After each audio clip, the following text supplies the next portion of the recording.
ఎక్కిన దిశ వీళ్ళకు ఒక అలవాటు అయిపోయింది. అబద్ధాలు చెప్పి చెప్పి చెప్పి చెప్పి అబద్ధాన్ని నిజమని నమ్మించే పరిస్థితికి వచ్చారు. ఓసారి అబద్ధం చాలా ఫాస్ట్గా వెళ్తుంది, నిజం కొంచెం స్లోగా ఉంటుంది. కానీ అంతిమంగా నిజము నిప్పు లాంటిది, నిజమే గెలుస్తుంది, సత్యమే గెలుస్తుంది, దాంట్లో అనుమానం లేదని చెప్పి మరొకసారి ప్రజలు నిరూపించారు. మాట్లాడితే మదనపల్లిలో సబ్ కలెక్టర్ ఆఫీస్ తగలబెడితే అక్కడ ఏవైతే 22A ఫైల్స్ ఉన్నాయో అవన్నీ కూడా తగలబెట్టి డెస్ట్రాయ్ చేయాలని పరిస్థితి వస్తే దాన్ని ఎంక్వైరీ చేస్తే తప్ప, అంటే మీరు తగలబెడితే నేను కూడా మీరు చెప్పింది మీ బాబాయిని చంపి ఆత్మహత్య అంటే నేను నమ్మాలి. ఇప్పుడు మళ్ళా మనమే చంపేశామంటే అవునని మేము ఒప్పుకోవాలి. మా ఆదినారాయణ రెడ్డి ఇక్కడే ఉన్నాడు, ఆదినారాయణ రెడ్డి చంపేశాడు అంటే మనం నమ్మాలి. ఇప్పుడు అవన్నీ చేసిన తర్వాత ఇప్పుడేమంటారు, అక్కడ ఆఫీసు మళ్ళా ఏదో అగ్ని ప్రమాదం అంట. చాలా స్పష్టంగా దొంగలు చేసే పనులు ఇవే చేస్తారు అధ్యక్ష, కరుడుగట్టిన నేరస్తులు చేసే పనులు ఇవే, నిందితుల్ని నేరస్తులుగా పెడతారు.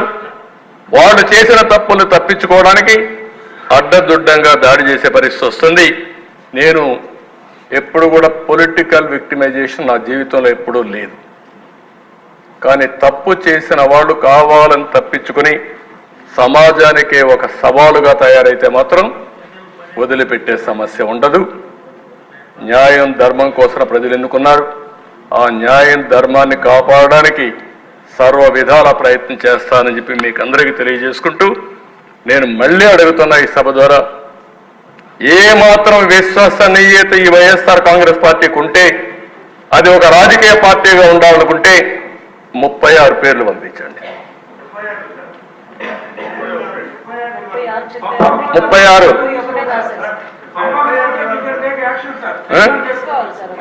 ఈ హౌసే పెడదాం. ఆ పేర్లు ఇస్తే దానిపైన మన పేర్లు అట్టగా FIR లో ఉంటుంది కదా, FIR కూడా ఏమంటాం వాళ్ళని, వాళ్ళు కూడా FIR కూడా ఏమంటాం. 36 మంది పేర్లు, అదే 36 రాజకీయ హత్యలు FIRలు కూడా ఇమ్మని డిమాండ్ చేస్తున్నా. అది ఇచ్చిన తర్వాత తెలుస్తుంది. అంటే అధ్యక్ష చాలా జీవితాంతం అబద్ధాలు చెప్పి అబద్ధాల పునాదులపైన పార్టీ పెట్టి ఆ అబద్ధాలపైన బతికి ప్రజల్ని మోసం చేసిన వాళ్ళు ఇవన్నీ మాట్లాడుతూ ఉంటారు అధ్యక్ష. నా స్థాయికి నేను మాట్లాడకూడదు అనుకున్నాను, కానీ నేను మాట్లాడకపోతే కూడా హిస్టారికల్ మిస్టేక్ అవుతుందనే ఉద్దేశంతోనే I want to straight the record. లేకపోతే నేను మాట్లాడేవాడు నా జీవితంలో ఎప్పుడు నేను ఇవన్నీ మాట్లాడలేదు. ఆ రోజు ఉండే నాయకులు హుందాతనంగా బిహేవ్ చేశారు. ఇక్కడ హుందానే లేదు, పద్ధతి లేని వాళ్ళు వచ్చారు. అలాంటి వాళ్ళు వచ్చినప్పుడు ప్రజాస్వామ్యానికే కాదు సమాజానికే చాలా ప్రమాదం దిశ.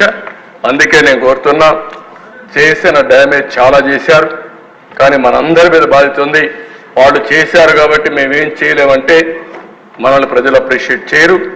ఒక పక్క వాళ్ళ ఎండగడుతూనే ఒక పక్క తప్పుల్ని ఖండిస్తూ శిక్షిస్తూ అదే సమయంలో ప్రజలకు మనం ఇచ్చిన హామీలు నిలబెట్టుకోవడానికి రాత్రింబగళ్ళు పనిచేస్తాం చేస్తుంది. ఏదేమైనా ఒక డిటర్మినేషన్ ఉంది, ఒక సంకల్పం ఉంది.